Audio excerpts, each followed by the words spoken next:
केंद्र सरकार new pension scheme की जगह अब केंद्रीय कर्मचारियों के लिए यूनिफाइड पेंशन स्कीम यानी कि यूपीएस लेकर आई है।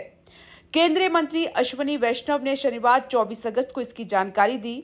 उन्होंने बताया कि कैबिनेट बैठक में से मंजूरी दी गई। यूपीएस 1 अप्रैल 2025 से लागू होगी।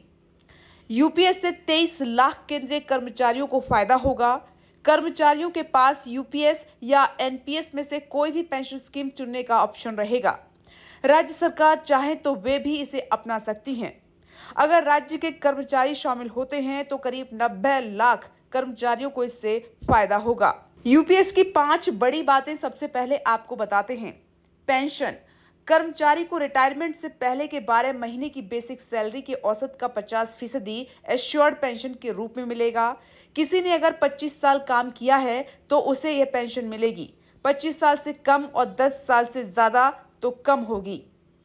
एश्योर्ड फैमिली पेंशन कर्मचारी की मौत के समय उसकी जो पेंशन बनेगी, यदि मौत की जगह उसका रिटायरमेंट हुआ होता, उसका 60% पेंशन के रूप में परिवार को मिलेगा।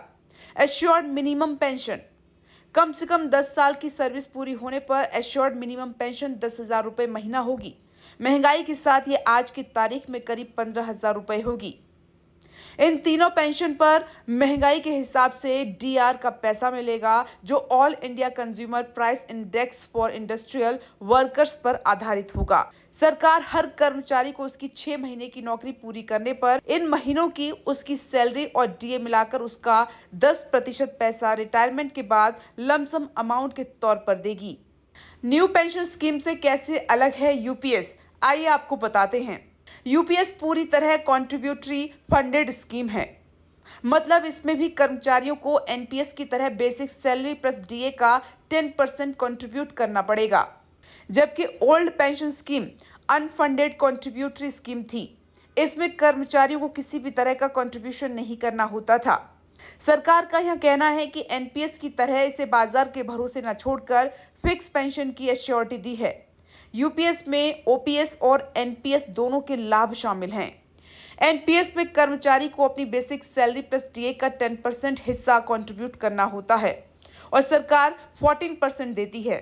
सरकार अब इसे बढ़ाकर 18.5% कंट्रीब्यूट करेगी। कर्मचारी के 10% हिस्से में कोई बदलाव नहीं होगा।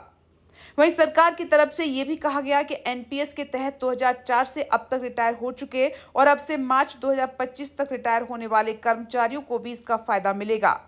जो पैसा उन्हें पहले मिल चुका है या वे फंड से निकाल चुके हैं, उससे एडजस्ट करने के बाद भुगतान किया जाएगा।